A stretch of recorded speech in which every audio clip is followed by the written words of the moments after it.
Do you want more success, more growth, more results? Then it's time for the Boundless Success Accelerator from the Modern Observer Group. This isn't your average coaching program. It's where top performers come to dominate.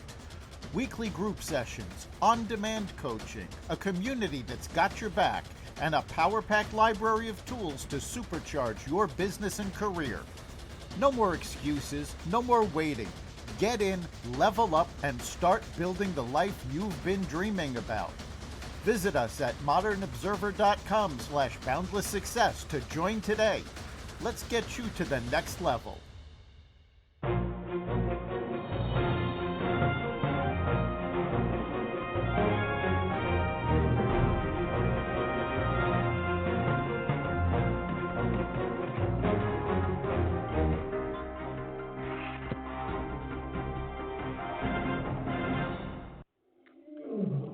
Welcome to another edition of Carnivore Bites. I'm your host, Jeff Sherman, along with Dr. Eric Lopkin. And Dr. Lopkin, quite a week since our last podcast, and we're going to start with a quasi State of the Union by Trump. And I'm still reeling from it, reeling from the disarray of the Democratic Party. We always talked, even on terrestrial radio, that I, and you kind of concurred, wouldn't let most Democrats change your oil, but they were good at spin doctory. I don't know if that train left the station. Your thoughts, Dr. Lopkin? No, Quite a performance. The behavior at the State of the Union address last night was appalling. And the best description that I've heard was they got together, said, "We have a 21% approval rating. How can we make it lower?" Yes, there's no question about it. And it also, I think, is indicative, your opinion, please, of an organization without a rudder or leadership.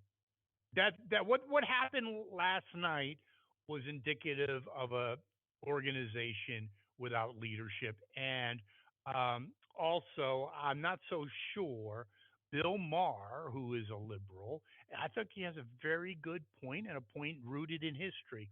You go back in time 100 years ago, 120 years ago, the Whig Party was more than viable.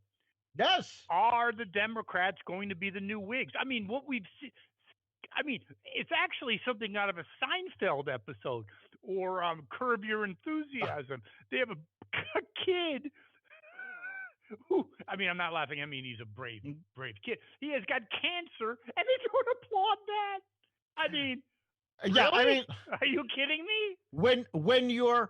When you have such Trump derangement syndrome that you can't stand to support a kid who survived brain cancer and another child who's, well, he's not really a child, but who's a young adult. Young adult, whose father passed away when he was young, and his big dream was to serve his country and get into the military academy at West Point, and they announced that he made it.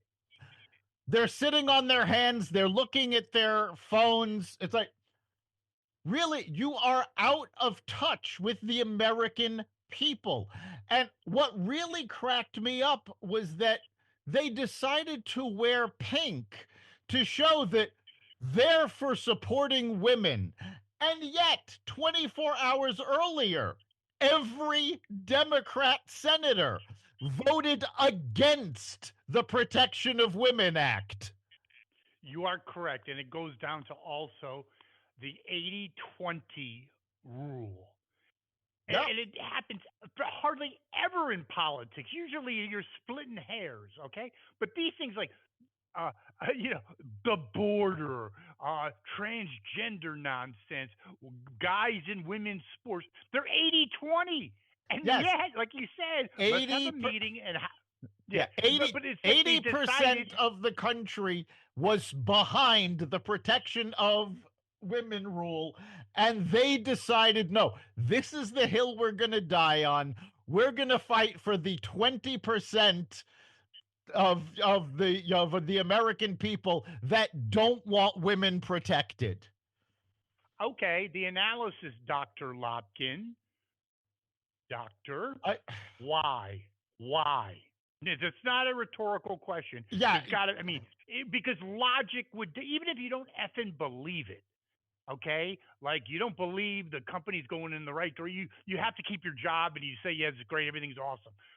There's got to be, okay. So what is it? Are they so indoctrinated that they don't? I don't know. Tell me what it is. I really on, don't know. Honestly, on, I really don't know. honestly, I can't tell you.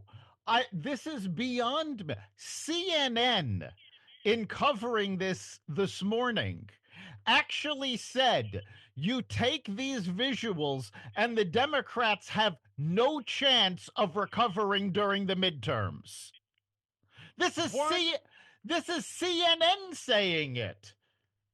It was like, again, I'm not play acting.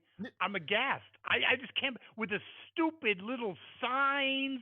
And then we had Al Green, not the soul guy, the moron Right. congressman who I think he needs to go to a mental hospital. That was insane. You just play that.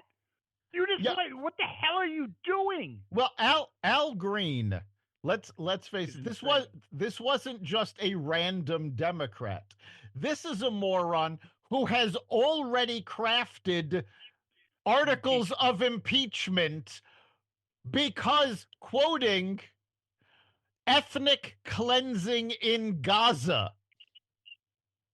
Yep, and he also had okay, yes, and he also had that dastardly deed. Yes. Okay, I don't ever see that. I'm older than you. That was never in a Perry Mason episode. He's No, charged with no. dastardly deeds. That Okay, yep. that was dastardly deeds was what you were guilty of in Saturday morning cartoons. There you go. You Yes. know, Well, they probably haven't elevated themselves to that, beyond that. But I mean, not to belabor a point, but it is shell shocking that CNN is actually 100% correct that you just play these and the midterms are always. I don't think the midterms are going to be bad for uh, for the Republicans, and I think Trump. Look at his approvals of the quasi State of the Union. You look at majority of polls have it at 69% approval. CBS, no friend of Donald J, 76% yep. overall approval. So it's just unbelievable. I mean, and I think, again, I do have a twisted sense of humor. You have, like you said, the guy who lost his father, the young adult, the cancer survivor, and you don't get up and applaud. And I think here's what I like your viewpoint on. I'm sure our listeners would as well. Isn't it really a juxtapose of position? You had Trump, which 3 years ago, 4 years ago, time flies. We would never be saying this. Was the adult in the room? He came Yeah, across as the adult in the room. yeah, the switch is amazing. And I think it's more than just him being the adult in the room. He was having fun last night. He was enjoying himself. And the polls are all overwhelmingly positive, but the one that got me was the Quinnipiac poll. According to Quinnipiac, 64% of viewers left the left watching the State of the Union feeling upbeat. 56% left it feeling proud of the direction America is going in. We haven't Okay, had. wait. I have to interject one thing because that's really good information, something I did not know. But it's even probably better than that because Quinnipiac always pushes to the left. It does. We have not had 56% of Americans feeling proud of the direction of the country in at least 6 years. At least easily, maybe back to Clinton or something. Yeah. So okay, so let's regroup and what do the Democrats do? We don't want to give them help, but what can or is it really? It might be. I'm not really not kidding. it could be so fragmented it may be hopeless. You look at AOC and Omar, they're both anti-Semites, but yeah, they're giving webinars on how to defeat ICE. And if you saw AOC, she was interviewed by NPR. She was a little bit scared. I mean, Well, I don't think. they are Go ahead. looking into whether or not To her charge him. her webinars are make her guilty of obstruction of justice. I have a feeling, and it's splitting hairs, but I have a feeling if it were to go to the Supreme Court, she would not be found guilty, because technically she's just talking and it's freedom of speech.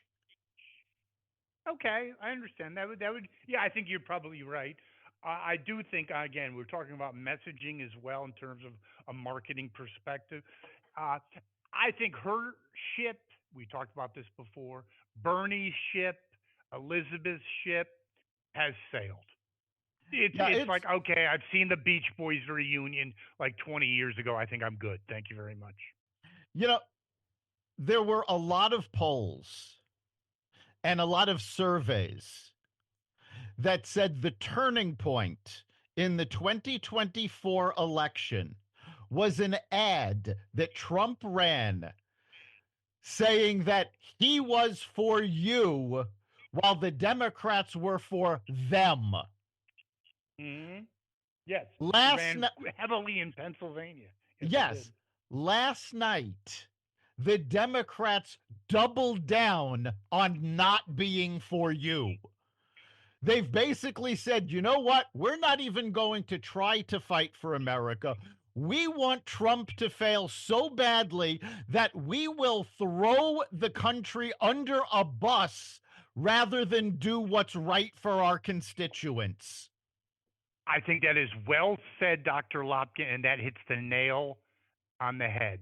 There is no question about it because they're so indoctrinated. They're so out of their minds. They got such Trump derangement syndrome that I think that they've always had that inclination, but now they're throwing the baby out with the bathwater. Yeah, They don't really give a shit. and it's not good for the country. The country actually needs, well, I was going to say the country needs a strong Democratic Party, No, but no. they need a strong second party. Doesn't have to be the Democrats, because if you look at every city that is falling apart in the US, it is always one party rule. It is a strong opposition party that keeps everything on track. The Democrats have now abandoned actual opposition in favor of throwing temper tantrums. That is correct. And they also have lost their ability to lead. You look at the difference in the increasing divide between red and blue states. Where are people moving to? Red. Where do people retire to? Red. Uh, and I think when you look at Connecticut, Dr. Lopkin, that's an example of a state that was once the envy of maybe the rest of the nation. How do you like this? Or at least in the top five in many attributes business, quality of life, and education. But with the Democratic leadership unopposed, as you said, over the last 40 years. And one of the things about Connecticut was that, well, it's a little more expensive, but companies come here because our workforce is so highly educated and evolved. Um, you look at the damage that a Republican, unchecked Republican stewardship can do. You have people graduating high school with honors in Connecticut, getting scholarships to a highly ranked public education school, college, UConn, who are illiterate. Yes, right now Illiterate. there's a lawsuit going on by this honor student. She graduated from public schools with honors, got a scholarship to UConn. She cannot read or write, and she has decided she is suing because they have essentially said you know what? We don't care. We're just going to push you through. And this is what happens when you have one party rule. In this case, Democrat. But it's this is why it's important to have a strong opposition party that actually comes to the table, pushes ideas, and works with the majority party to get better things done. And the Democrats have abandoned this. They're just, nope, we're just going to keep them from doing anything. And, I find it absolutely hysterical. Now, first of all, the Democratic rebuttal. Clearly, she wrote this speech before the State of the Union because it was obvious she hadn't actually watched. Nice. More, yeah, I mean, that was amazing. But more than that, And she's you've the got rising. Her and Chris Murphy are the supposedly the rising rising stars. stars. Yeah, There you go. but they have just given up. They have not come to the table. They refuse to come to the table. And it is absolutely ludicrous because they're throwing their own careers away by doubling down on exactly what cost them the 2024 elections. Okay, but there's yes, 100% correct. But getting back to the education situation, um, I talked about UConn. It's a very prestigious public university. Let me ask you, Dr. Lopkin, how the hell does that happen that she got into UConn? Because you Well, know why? Because no, because DEI, they don't need test scores. That's racist. Obviously, if test scores were part of the equation, they would have realized she can't add and she can't read. Hello? yeah, I'm actually going to push back on the idea that UConn is elite. I have worked with a number of businesses who got interns from UConn, and to a man, these students are completely unprepared for the real world. The workers that these companies got from them are horrible. So, I think UConn is basically coasting on their basketball team. That's all they've got left. Well, no, I think it's bigger than that because you do bring out a very good point. It's the whole illusion of elitism. And I'm not talking social, even though that's part of the equation. No, because these schools, what they're grinding out is idiots. Yes. Okay. And that's why everything is perceived value. And that's why there's a good YouTube video. A college graduate, 1950, goes into an office, fake interview, obviously, da. But it's like, whoa, you got a college now. It's like, okay, yeah, college degree, okay, whatever.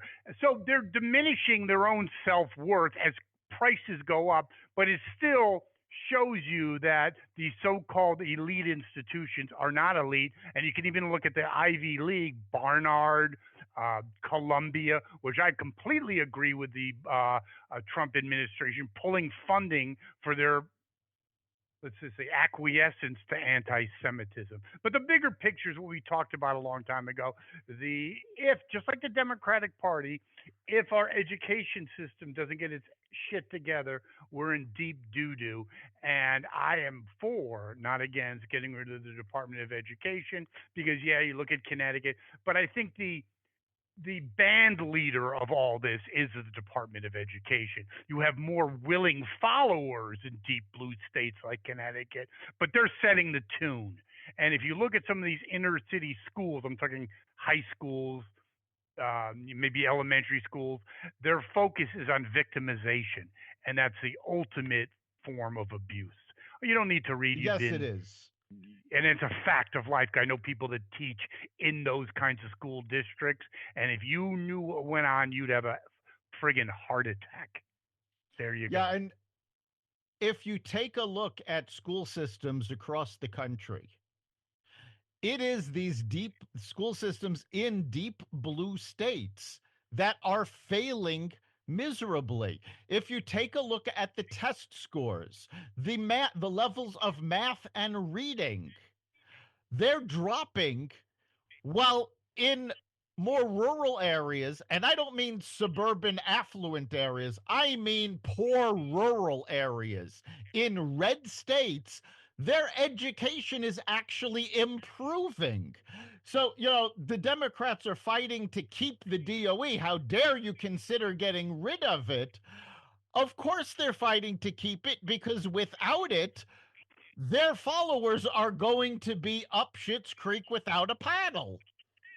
Yes, and isn't it ironic that I remember when the big thing was they always looked down on the chewing tobacco, Tennessee, blah blah blah. Well, maybe the joke's on you because deep blue Connecticut, elitist Connecticut, you have graduates of high school that are illiterate. You may want to rethink that. But it is There interesting when you talk about getting rid of the Department of Education and the whole Doge thing. Isn't it interesting that isn't it in some ways a slush fund for the Democratic Party, especially when you have people like Stacey. I don't know how she's still around. Stacey Abrams, indirectly getting basically a kickback of almost 2 billion. Hello. Well, that's exactly what it is. It's why they're so up in arms about Yes, Doge. exactly. I mean, they're yelling, "Oh, they're firing government workers." Really? Where was the sympathy for the workers on the Keystone pipeline that Biden None. put out of work on day 1? Funny, the Democrats had absolutely no problem with, well, if you don't get vaccinated, you're going to lose your job. But they have a problem with, you have to do your job or you'll get fired. Well, that just really shocked me because someone that's been in the business world would know that happens all the time. Is it good? Is it fun? No. And everyone that's not everyone, many people that have been in the corporate world have actually had it happen to them when, the consultants come in. Well, tell me what you do in a day. It's not to make conversation, genius. It's to find out what the hell you're doing. So Right. it is very interesting that I they I would, have I because have they been never worked. And go ahead. Yeah, I have been in corporate layoffs twice. Not even with consultants coming in. They just decided they had to cut the budget. In one case, they got rid of entire departments, and in the other case, they got rid of just a third of the company. This happens. Why? Because if you don't keep an eye on the bottom line, you go out of business. The Democrats got too used to printing money. So Hmm. our deficit is out of control.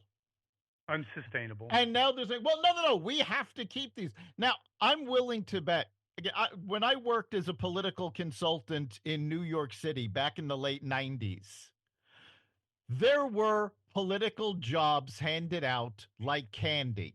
The winning team always got to put people in. I am willing to bet that most of these federal workers that aren't doing their job were political appointees. They did somebody a favor, or their parents did somebody a favor, and they were given a job. And now they're actually going to be held accountable for doing that job, which apparently they're not qualified for. It's also a big Ponzi scheme. Let's be clear on that.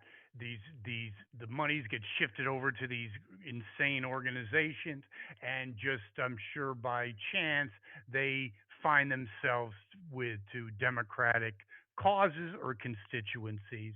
Surprise, surprise. And it's basically the lifeblood that is keeping a dying organization. What I mean by that is the Democratic Party still alive. It's their life support. How do you like that, Dr. Lopkin? Yeah, it's very true. Unfortunately, the fraud, the slush funds, we've known it's been going on forever. Not this Oh, bad. Obama tried to get rid of this. Clinton tried to get rid of this. And the Democrats always have found a way to keep it around. Well, now I think they've met their match because when so much of the country actually has a favorable opinion of Yes. what Doge is doing, and they do. I think the lowest approval rating I've seen in any of the polls was 54%. Yes, and I'm sure that's an outliner. But isn't it like, as a marketing professional, coaching businesses. I'm a big believer in images, imagery. You have, like you said, Trump was enjoying himself. He was relaxed. And then you look at they're freaked out. They're angry. I think it really goes to the point when you look at Trump's approval rating. Okay, with boomers, it's around 40. Okay, with people under 40, it's over 60%. In fact, it's over 65%.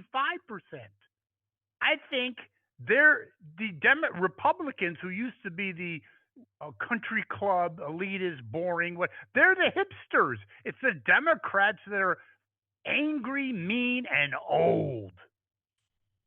Yeah, I mean, there was a photograph of part of the audience last night with the Democrats, and it was a close up on four or five Democrats. I don't even know who they are. But if you look at this picture, the only conclusion you can come to is that the average age of a Democratic lawmaker is extinct. Yeah, I would say it's Jurassic era. So Yes. yeah, Nancy wasn't looking good either. And you can Yeah. have a jolly old person, right? My grandmother was, but they're old and mean and angry. It's Yeah, just amazing. these are not the folks that got old gracefully and they're looking forward to the grandkids The coming golden, over yeah. so they can, play with them. No.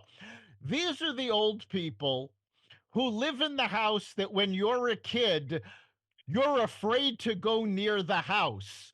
And when you're tossing around a ball, if the ball goes into their yard, you say goodbye to that ball. 100%. I lived that, meaning two neighbors down, they were just angry, mean, and pissed. And if the ball went there, you'd say, "Hey Johnny, do you want to get it? I got to tie my Right. shoe." I mean, there's no way. Exactly. But it is a very interesting dynamic, and there was also a lot of interesting dynamics in the speech itself when he doubled down, that is Trump, on Greenland, which everyone thought was a joke, but also Panama. But it looks like that's no joke, Panama. Panama is no joke. Panama has agreed not to rejoin the Chinese alliance. So we won there. But also yesterday, BlackRock Asset Management bought controlling interest in the ports at either side of the Panama Canal, giving an American company de facto control. They're also buying a controlling interest in the company that actually runs the canal. So without having to do too much negotiations, American companies have said, you know what? We need to have control of that canal. And they went out and did it. And that right there is the big difference between the Trump administration and the Democratic administrations. The Democrats are all about throwing their money around and giving tax breaks to companies to convince them to do things. You know, they're big on raising taxes. Trump is not spending government money. Trump is not spending taxpayer money. Trump is getting private companies to pony up. We just had an announcement. The Taiwan Semiconductor Company is going to be investing $200 billion in chip factories here in the country, here in the United States. Um, the only way Biden could get anybody to start building chip factories was to bribe them with the Chips Act.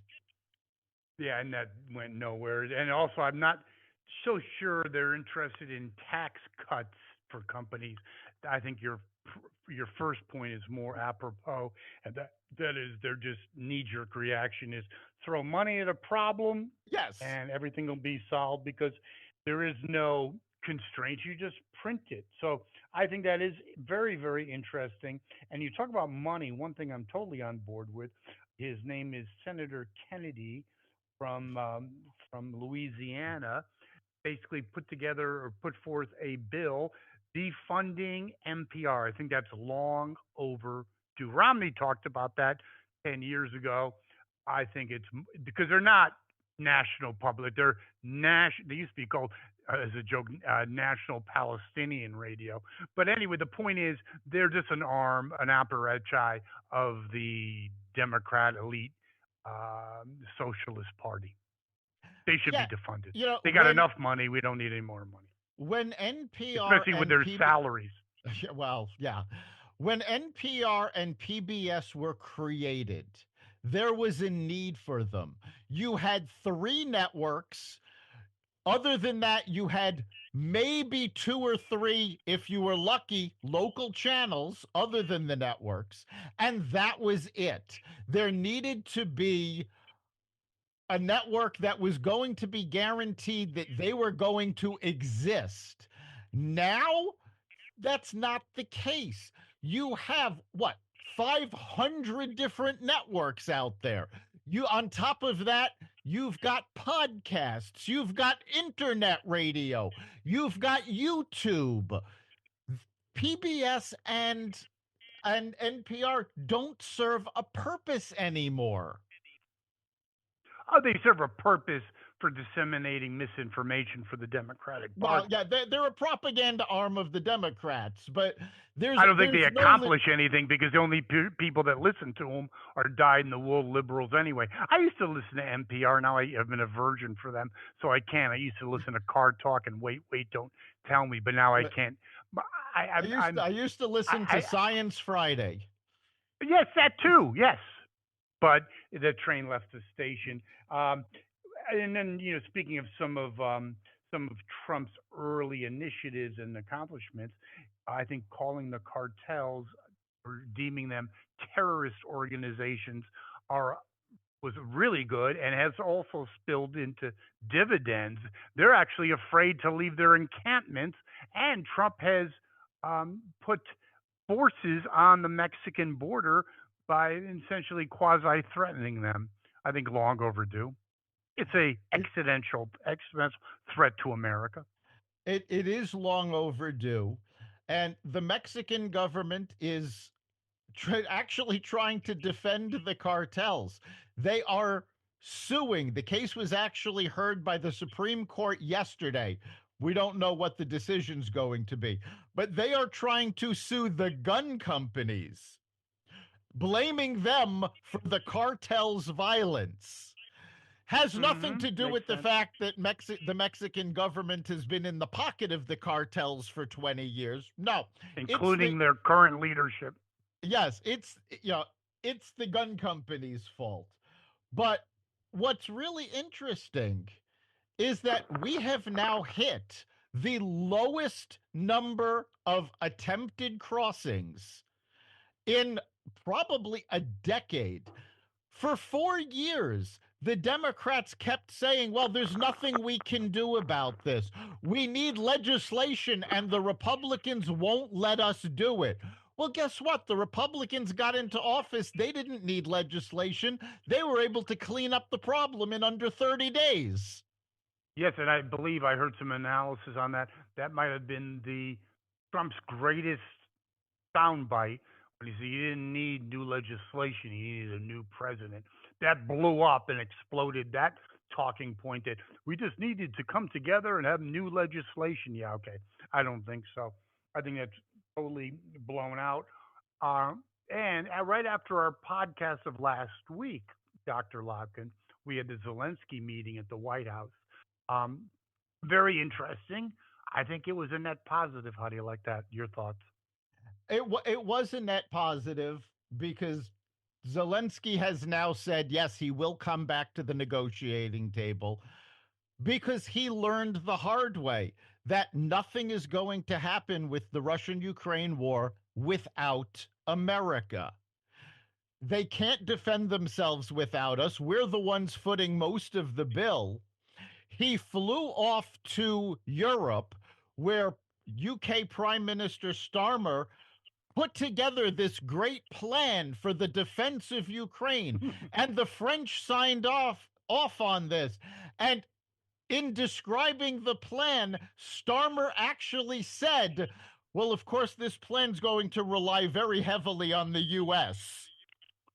Well, and that's So, why we probably disagree on this, but I am not all that enamored with NATO because I think we've enabled our children in the EU to become socialist, um, former shadows of themselves.